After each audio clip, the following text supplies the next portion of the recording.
अस्सलाम वालेकुम स्टूडेंट्स, मेरा नाम अजमत खान है। आज का जो हमारा लेक्चर है वो है motion under gravity. Motion under gravity, इससे प्रीवियस लेक्चर में हमने सर आइजैक न्यूटन के 3 इक्वेशंस ऑफ मोशन पढ़ लिए थे। वो थे आपके मोशन अंडर एक्सेलरेशन भी आप कह सकते हो, यानी उधर आप एक्सेलरेशन का फैक्टर यूज करते हो। एक्सेलरेशन का फैक्टर कब यूज होता है? जब कोई बॉडी या कोई ऑब्जेक्ट मूव कर रहा हो ग्राउंड पे कोई गाड़ी मूव करे या कोई बंदा चल रहा हो, उस केस में आप जो केसेस यूज करते हो वो 3 इक्वेशंस ऑफ मोशन के जरिए से उनका डिस्टेंस निकालो कहें, एक्सेलरेशन निकालो कहें, फाइनल वेलोसिटी निकालो कहें, इनिशियल वेलोसिटी निकालो कहें, तो आप उस केस में उन तीनों इक्वेशंस को यूज करते हो। और आज जो है मोशन अंडर ग्रेविटी है, तो मोशन अंडर ग्रेविटी न्यूटन साहब, सर आइजैक न्यूटन साहब से पहले गैलीलियो साहब की बात थी। गैलीलियो जो है, पूरा नाम क्या है? गैलीलियो गैलीली, जो 1564 में पैदा हुए और 1642 में वफात पा गए। तो बात यह है कि ये 16वीं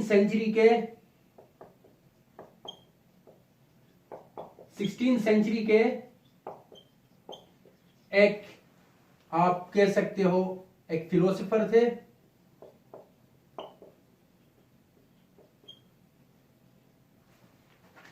सॉरी, 16वीं सेंचुरी के एक आपके फिजिकिस्ट थे। आप इसको एस्ट्रोनॉमर भी कह सकते हो।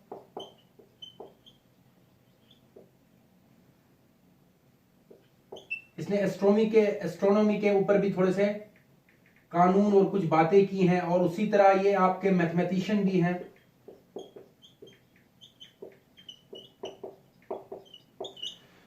तो इन तीनों हम कह सकते हैं सब्जेक्ट्स के ऊपर इसके कुछ ना कुछ कामकाज, कुछ आप कह सकते हो कवानीन, कुछ लॉस गैलीलियो साहब ने दिए हैं। तो ये 16वीं सेंचुरी के एक, आप कह सकते हो, अगर फिजिक्स आज हमारा जो सब्जेक्ट है, क्योंकि ये सब्जेक्ट फिजिक्स का है, तो फिजिक्स के हवाले से हम बात करेंगे। तो गैलीलियो साहब ने मोशन अंडर ग्रेविटी के हवाले से बात किया। उन्होंने जो टावर ऑफ पीसा है, लीनिंग टावर ऑफ पीसा, कुछ थोड़ा सा टिल्ट टाइप का है। आप लोगों ने पिक्चर्स में देखा होगा, लीनिंग टावर ऑफ पीसा थोड़ा सा टिल्ट है। उन्होंने इस टावर के टॉप से 2 ऑब्जेक्ट्स को गिराया। उन्होंने बात की, अगर किसी सर्टेन हाइट से 2 डिफरेंट मासेस, एक मास m1 है और एक मास m2 है, अगर 2 डिफरेंट मासेस की बॉडीज को हम किसी सर्टेन हाइट से गिराएं। अब ये बात कौन कह रहा है? गैलीलियो साहब कह रहे हैं कि अगर 2 डिफरेंट मासेस के 2 ऑब्जेक्ट्स को अगर किसी सर्टेन हाइट से गिराएं, तो वो दोनों ऑब्जेक्ट्स एट अ टाइम, एक ही टाइम में ग्राउंड के साथ टकराएंगे। क्या कहने का मकसद? मेरे कहने का जो मकसद है वो ये है कि ये मास m1, लेट सपोज ये ऑब्जेक्ट ये A है और ये B है, और A ऑब्जेक्ट का मास m1 है, B ऑब्जेक्ट का मास m2 है। तो ये at a time, same time में ये ग्राउंड के साथ टकराएंगे। और आगे चैप्टर्स में आप लोग पढ़ोगे कि एनर्जीज के हवाले से, conversion of energies, kinetic potential कहाँ मैक्सिमम, कहाँ काइनेटिक मैक्सिमम होती है, और टकराने के बाद किस तरह एनर्जीज कन्वर्ट होती है दूसरी फॉर्म ऑफ एनर्जीज में। तो बात यह है कि अब उन्होंने 2 डिफरेंट मासेस के ऑब्जेक्ट्स को किसी सर्टेन हाइट से, कहां से? लीनिंग टावर ऑफ पीसा से गिराया। गिराने के बाद उन्होंने ये देखा, ये ऑब्जर्व किया कि दोनों masses at a time, different masses same time में ग्राउंड के साथ टकरा रहे हैं। फर्दर उन्होंने ये बात की कि अब ये डाउनवर्ड क्यों आ रहे हैं? पहली चीज, अगर ये आ रहे हैं तो ये एक साथ क्यों टकरा रहे हैं? सही। तो अब कहने का जो मेरा मकसद है वो ये है कि उन्होंने बाद में जो एरोडायनेमिक इन्फ्लुएंसेस होते हैं, एरोडायनेमिक इन्फ्लुएंसेस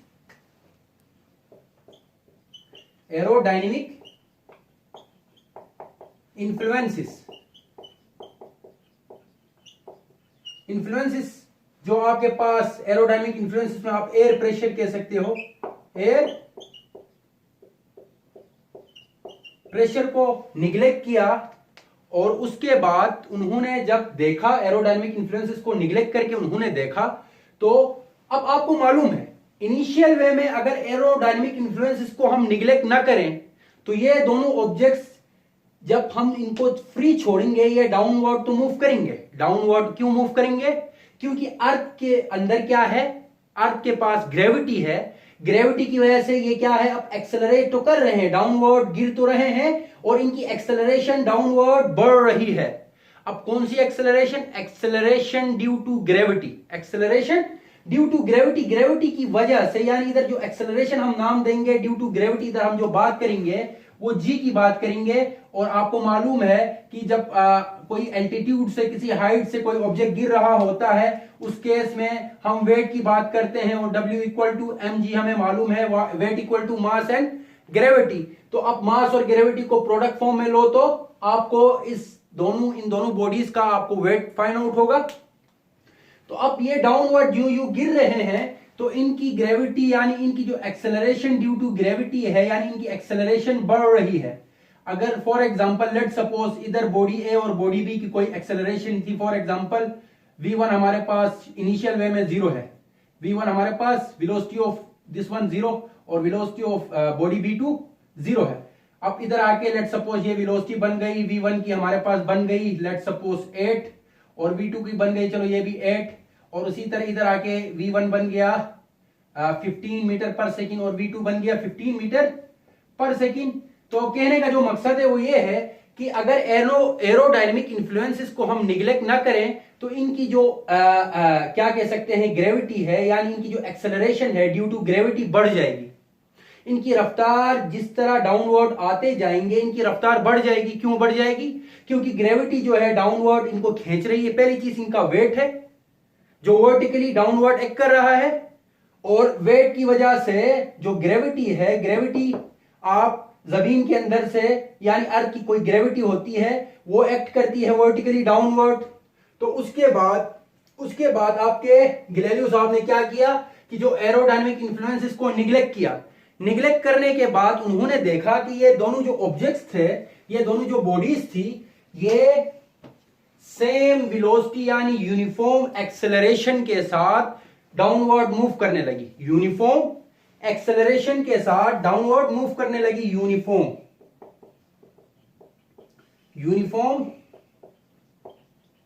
एक्सेलरेशन के साथ डाउनवर्ड मूव करने लगी। तो उसके बाद उन्होंने इस केस के जरिए से, यानी एरोडायनेमिक इन्फ्लुएंसेस को निगलेक्ट करके, उन्होंने ग्रेविटी की वैल्यू फाइंड आउट की। जो है ग्रेविटी की वैल्यू हमारे पास क्या है, G equal to 9.8 metre per second square, 9.8 metre per second square. और हम ये भी जानते हैं कि 0.8 मीटर पर सेकंड स्क्वायर, और ये आप जानते हो कि मीटर पर सेकंड स्क्वायर किसकी यूनिट थी? एक्सेलरेशन की। एक्सेलरेशन की यूनिट थी मीटर पर सेकंड स्क्वायर। और क्योंकि अब इधर जो बात हो रही है acceleration due to gravity, acceleration due to gravity, तो इसी वजह से आप ये जान लेना फिजिक्स में कि ग्रेविटी स्मॉल g यानी ग्रेविटी और एक्सेलरेशन की जो यूनिट है वो सेम है, पहली चीज। दूसरी बात ये कि उन्होंने ये 9.8 वैल्यू कैसे फाइंड की? जब उन्होंने निगलेक्ट किया एरोडायनेमिक इन्फ्लुएंसेस यानी एयर प्रेशर को निगलेक्ट किया, उसके बाद वो जो ऑब्जेक्ट्स थे, दोनों बॉडीज थी, वो एग्जैक्टली वर्टिकली डाउनवर्ड मूव करने लगे। अगर हम फर्दर एक और बात करें, एक और बात मैं कहना चाह रहा हूं, एक और केस में बताना चाह रहा हूं। फॉर एग्जांपल अब आप लोग ये कंसीडर करो, अगर एक कॉन्सेप्चुअल अगर मैं बात करूं, अब इसी टावर ऑफ पिसा से दो ऐसे ऑब्जेक्ट गिराओ। लेट सपोज मैं एक कागज गिराता हूं और एक पत्थर गिराता हूं, और एरोडायनेमिक इन्फ्लुएंसेस को मैं निगलेक्ट नहीं कर रहा हूं। क्या आप बता सकते हो कागज क्या एग्जैक्टली डाउनवर्ड आएगा? नहीं आएगा। वो थोड़ा सा पैराबोलिक पाथ ऑब्टेन करेगा। पैराबोलिक मतलब अगर एक कागज है, पेपर है, एक पेपर है और एक स्टोन है, इनको जब हम गिराएंगे डाउनवर्ड तो ये exactly vertical distance, vertical case आपका कागज तय नहीं करेगा। लेकिन चलो स्टोन जो है थोड़ा सा हैवी होता है, ये तकरीबन डाउनवर्ड आएगा, यानी थोड़ा सा, यानी तकरीबन स्ट्रेट पाथ ये ऑक्युपाई करेगा। लेकिन आपका पेपर जो है, अगर लेट सपोज अगर wind, the moving air is called wind कहते हैं ना, अगर हवा मोशन में हो उसको विंड कहते हैं। अगर इसकी मूवमेंट, विंड की मूवमेंट लेफ्ट से राइट साइड की तरफ हो रही है तो ये पेपर जो है थोड़ा सा पैराबोलिक पाथ यानी थोड़ा सा इस तरह आके गिरेगा। लेकिन फिर भी ये जहन में रखना कि गैलीलियो साहब ने क्या बात की, गैलीलियो साहब ने ये कहा कि अगर दो चीजें हो डिफरेंट मासेस के, वो एट अ टाइम आके ग्राउंड से टकराते हैं।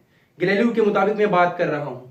बाद में उन्होंने 3 इक्वेशंस दिए ड्यू टू एल्टीट्यूड। एल्टीट्यूड यानी किसी हाइट से अगर किसी दो ऑब्जेक्ट्स को गिराएं तो उस केस में जो 3 इक्वेशंस बनते हैं, बस ये याद रखना न्यूटन ने यूज किया था डिस्प्लेसमेंट या डिस्टेंस और उसी तरह एक्सेलरेशन। अब गैलीलियो साहब के केस में क्या होगा, अब डिस्टेंस और डिस्प्लेसमेंट तो जमीनी है। अगर ग्राउंड पे बॉडी चल रही हो, एक्सेलरेट कर रही हो, इस टाइम डिस्टेंस और डिस्प्लेसमेंट लेते हैं। लेकिन जब सर्टेन हाइट की, किसी बुलंदी की, किसी एल्टीट्यूड की बात हो तो उस केस में आपने इधर एच यूज करना है। एच क्या सिंबल है, किसका है, हाइट का है। और उसी तरह आपका एक्सेलरेशन जो है, आप एक्सेलरेशन नहीं लेंगे, हम क्या लेंगे, ग्रेविटी। ग्रेविटी मींस, ग्रेविटी का मतलब जी, सही। तो अब जो न्यूटन साहब की तीनों इक्वेशंस थी, एक क्या थी न्यूटन की, सर आइजैक न्यूटन की और गैलीलियो की। गैलीलियो की जरा देखो, फर्स्ट इक्वेशन थी न्यूटन साहब की V F equal to we I plus A T. Second equation थी S equal to we I T plus half A T square, A T square. और थर्ड इक्वेशन थी 2s equal to V F square minus we I square. अब Galileo साहब ने changing तो Newton ने की है, गैलीलियो ने न्यूटन से पहले इक्वेशंस दी हैं। अपना ये कॉन्सेप्ट नहीं समझना कि गैलीलियो ने बाद में दिए। गैलीलियो जो थे वो 16th सेंचुरी के एक फिजिकिस्ट थे, एक एस्ट्रोनॉमर थे और एक मैथमेटिशियन थे। तो अब इधर वेलोसिटी तो as it is v F equal to we I plus सिर्फ और सिर्फ, क्योंकि एक्सेलरेशन इधर ग्रेविटी लिया है, जी टी करना है। और उसी तरह एस की जगह एच यूज करना है, क्योंकि एस की जगह हमने डी हो या एस हो, डी हो या एस हो, दोनों डिस्टेंस और डिस्प्लेसमेंट के लिए हम यूज करते हैं। अब एस है, एस की जगह H equal to we I T plus half G T square, A की जगह जी रखना है। और उसी तरह 2gh यूज करना है, 2as की जगह 2gh equal to V F square minus we I square, सही, वी आई स्क्वेयर।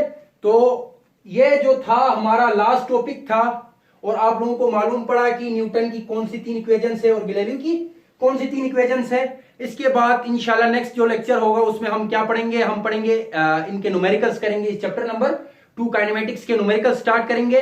और न्यूमेरिकल्स में अगर कोई ऑब्जेक्ट ग्राउंड पे मूव कर रहा हो उस केस में हम इन तीनों इक्वेशंस की मदद से उनको सॉल्व करेंगे।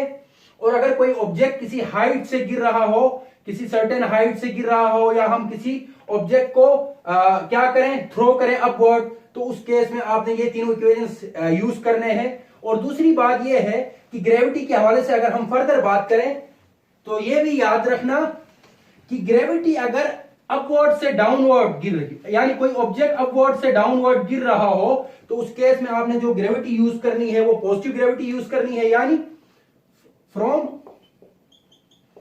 Up to down. Up to down case में आपने क्या करना है, ग्रेविटी को पॉजिटिव यूज करना है, पॉजिटिव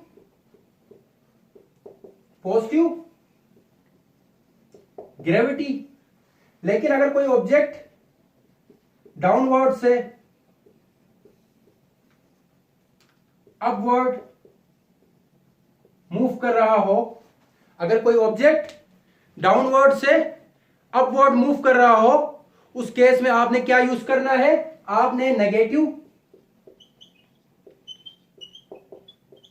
ग्रेविटी यूज करना है, यानी ग्रेविटी की साइन नेगेटिव में लेनी है। और अपवर्ड से डाउनवर्ड आ रहा है, ग्रेविटी की साइन पॉजिटिव लेनी है।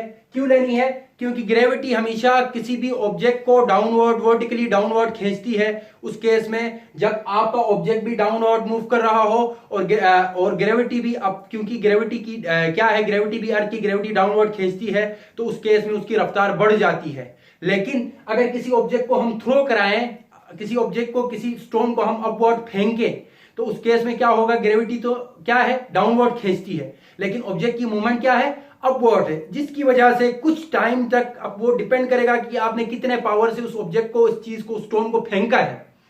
तो इनिशियली वो काफी रफ्तार से, काफी फास्ट रफ्तार से वो ऑब्जेक्ट मूव कर रहा होगा। यूं जब वो काफी सर्टेन हाइट तय करेगा तो उसकी जो ग्रेविटी है, यानी उसकी जो मूवमेंट है, वो स्लो डाउन हो जाएगी। स्लो डाउन होके वो किसी सर्टेन हाइट पे, लेट सपोज इनिशियल वो बहुत हाई ग्रेविटी, यानी उसकी मूवमेंट बहुत फास्ट थी, आते आते आते आते किसी सर्टेन हाइट पे आएगा और कुछ सेकंड के लिए रुक जाएगा, और फिर उसके बाद ड्यू टू ग्रेविटी की वजह से वो दोबारा डाउनवर्ड मूव करेगा। तो इस केस में क्या करना है, down to up negative gravity लेनी है, और up to down positive gravity, यानी जी को पॉजिटिव लेना है। और अगर न्यूमेरिकल में आपको कहें किसी ऑब्जेक्ट को थ्रो किया है डाउनवर्ड से अपवर्ड, यानी ग्राउंड से किसी एल्टीट्यूड पे फेंका है, तो उस केस में आपने नेगेटिव जी लेना है। और अगर कहें कोई ऑब्जेक्ट है वो किसी सर्टेन हाइट से गिर रहा है, तो इसकी इनिशियल वेलोसिटी और फाइनल वेलोसिटी फाइंड करो। अगर वो ऑब्जेक्ट कुछ सर्टेन टाइम के बाद वो टकरा जाए ग्राउंड से, तो उस केस में क्या होगा, तो आपने उस केस में ग्रेविटी को पॉजिटिव लेना है। आज का लेक्चर इतना ही। उम्मीद है आप लोगों को गैलीलियो साहब और उसकी पैदाइश किस सेंचुरी का था, उसने क्या बात की थी, उसके हवाले से ये टॉपिक क्लियर हो गया होगा। और लीनिंग टावर ऑफ पीसा के हवाले से मैंने बात की कि ये जो टावर होता है ये एग्जैक्ट स्ट्रेट नहीं होता, थोड़ा सा टिल्ट फॉर्म में होता है, और किसी दो ऑब्जेक्ट्स को हम इस टावर ऑफ पीसा से गिराएं, अगर डिफरेंट मासेस, ये नजरिया था गैलीलियो साहब का, गिराएं तो वो at a time same time में आके ग्राउंड से टकराते हैं। तो मेरे चैनल को लाइक करें, शेयर करें, सब्सक्राइब करें। अब मुझे इजाजत दीजिए, अल्लाह हाफिज।